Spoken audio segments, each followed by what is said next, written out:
नमस्कार, स्वागत है आपका प्रसारण न्यूज नेटवर्क में। मैं हूं आपके साथ रवीक्षा शर्मा। नीलम सेठ की आज 27 तारीख की रिपोर्ट में कुल 4 खबरें हैं।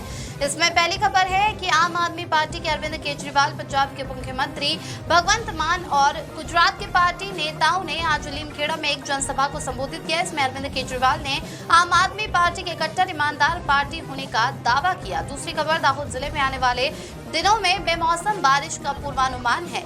तीसरी खबर दाहोद के गरबाड़ा चौराहे से एक्टिवा पर शराब ले जा रहे 2 युवकों का एक्सीडेंट हो गया। शराब सड़क पर बह गई और इस हादसे में एक युवक की मौत हो गई है। चौथी खबर गोधरा दाहोद नागदार रेल लाइन पूरी तरह से स्वचालित सिग्नलों से लैस हो गई है। आइए इन खबरों पर नजर डालने से पहले प्रसारण न्यूज चैनल को लाइक और सब्सक्राइब करें। चलिए अब इन खबरों पर नजर डालते हैं। पहली खबर, गुजरात में स्थानीय निकाय के चुनाव आने वाले हैं, जिसके कारण दाहोद जिले की राजनीति काफी गर्मा गई है। इन स्थानीय निकाय चुनावों से पहले आज 27 तारीख को आम आदमी पार्टी के राष्ट्रीय संयोजक अरविंद केजरीवाल, पंजाब के मुख्यमंत्री भगवंत मान, प्रदेश अध्यक्ष ईशुदान गढ़वी और विधायक चैतर वसावा सहित आप नेताओं की एक जनसभा लीमखेड़ा में आयोजित की गई, जिसमें भारी संख्या में लोग मौजूद थे। स्थानीय निकाय चुनावों से पहले आम आदमी पार्टी ने भाजपा के मजबूत किले माने जाने वाले लीमखेड़ा में अपना शक्ति प्रदर्शन किया। इस जनसभा में अरविंद केजरीवाल ने भाजपा और कांग्रेस को आड़े हाथों लिया और अपनी आम आदमी पार्टी को एक कट्टर ईमानदार पार्टी बताया। जाते हैं इलाज कराने के लिए, इनके बच्चे फॉरेन में पढ़ते हैं और इनके बच्चों को एमएलए की टिकट मिलती है, इनके बच्चे और आपके बच्चे कोई भविष्य नहीं आपके बच्चों। तो हम इनको वोट अपने लिए देते हैं, इनके लिए देते हैं। सबसे ज्यादा अत्याचार इन्होंने आदिवासी समाज के ऊपर किया। आपका जल छीन लिया, जंगल छीन लिया, जमीन छीन ली इन लोगों ने। पुलिस छोड़ देते हैं आपके पीछे। तंग करती है कि नहीं करती पुलिस आप लोगों को?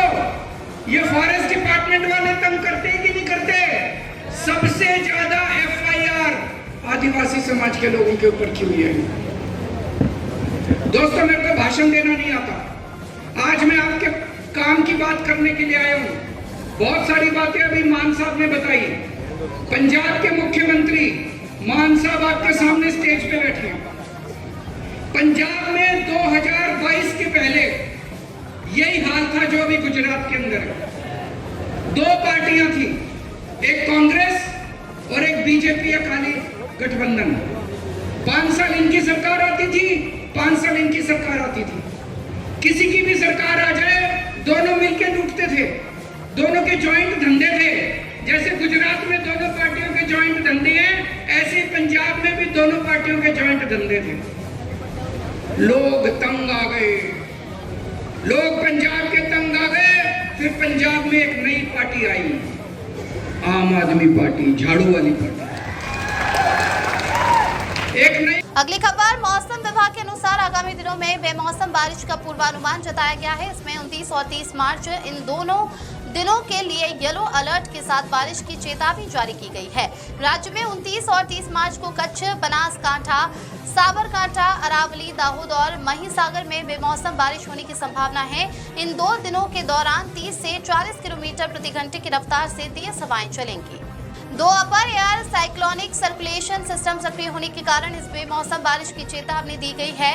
इसके अलावा वेस्टर्न डिस्टर्बेंस सिस्टम भी पूरे गुजरात पर अपना असर डालेगा। मुख्य रूप से वेस्टर्न डिस्टर्बेंस के कारण ही ये बारिश की आशंका जताई गई है। आगामी 7 दिनों तक तापमान में कोई बदलाव देखने को नहीं मिलेगा। दाहोद जिले में इस चेतावनी को देखते हुए किसानों और अनाज मंडी के व्यापारियों को एहतियात बरतनी चाहिए और अपने माल सामान को सुरक्षित रखने की उचित व्यवस्था कर लेनी चाहिए। अगली खबर, दाहोद शहर और जिले के गुजरात राज्य में बड़े पैमाने पर विदेशी शराब ले जाई जाती है। साथ ही दाहोद में भी शराब का धंधा चलता है और इसे लाने ले जाने के दौरान अफरा तफरी के कारण हादसे भी होते रहते हैं। इसी तरह दाहोद की गरबाड़ा चौकड़ी से 2 युवक एक्टिवा पर शराब और बियर की खेप ले जा रहे थे। उसी समय अचानक किसी अज्ञात वाहन ने उन्हें टक्कर मार दी, जिससे दोनों युवकों में से एक को गंभीर चोटें आई और उसकी मौत हो गई। वहीं एक्टिवा पर ले जाई जा रही बियर और शराब सड़क पर बिखर गई, जिससे सड़क पर शराब बहती हुई नजर आई। दूसरे घायल युवक को 108 एम्बुलेंस की मदद से इलाज के लिए अस्पताल ले जाया गया। घटना की जानकारी मिलते ही पुलिस मौके पर पहुंची और कार्रवाई की। मृतक युवक कौन है, कहां का रहने वाला है, किस वाहन से यह हादसा हुआ, शराब कहां से लाई गई थी और कहां ले जाई जा रही थी, पुलिस ने इन सभी दिशाओं पर जांच शुरू कर दी है। अगली खबर पश्चिम रेलवे के रतलाम मंडल ने वित्तीय वर्ष 2025-26 के दौरान एक महत्वपूर्ण उपलब्धि हासिल की है। अनाज से बजरंगगढ़ के बीच 29.48 किलोमीटर लंबे रेल खंड में ऑटोमेटिक डॉग सिग्नलिंग सिस्टम सफलतापूर्वक शुरू किया गया है। इसके साथ ही गोधरा से नागदा के बीच 224.49 किलोमीटर लंबा ए रूट अब पूरी तरह से ऑटोमेटिक सिग्नलिंग सिस्टम से लैस हो गया है। विशेष रूप से ध्यान देने योग्य बात यह है कि ये पूरा काम मात्र 5 घंटे 15 मिनट में पूरा कर लिया गया, जो तकनीकी कौशल और विभागों के बीच उत्कृष्ट समन्वय को दर्शाता है। इस प्रोजेक्ट के तहत मेघनगर रेलवे स्टेशन पर नई इलेक्ट्रॉनिक इंटरलॉकिंग प्रणाली स्थापित की गई है। इसके अलावा ट्रैक मशीन और रेल ग्राइंडिंग मशीन के लिए साइडिंग सुविधा, गुड्स प्लेटफॉर्म का विस्तार और लाइन नंबर 6 से अप तथा डाउन मेन लाइन को सीधी कनेक्टिविटी दी गई है। ये उपलब्धि मंडल रेल प्रबंधक अश्विनी कुमार के मार्गदर्शन में तथा वरिष्ठ सिग्नल और टेलीकॉम इंजीनियर आर.एस. मीना, मंडल सिग्नल और टेलीकॉम इंजीनियर दिव्या पारिक सहित अधिकारियों और कर्मचारियों के संयुक्त प्रयासों से प्राप्त हुई है।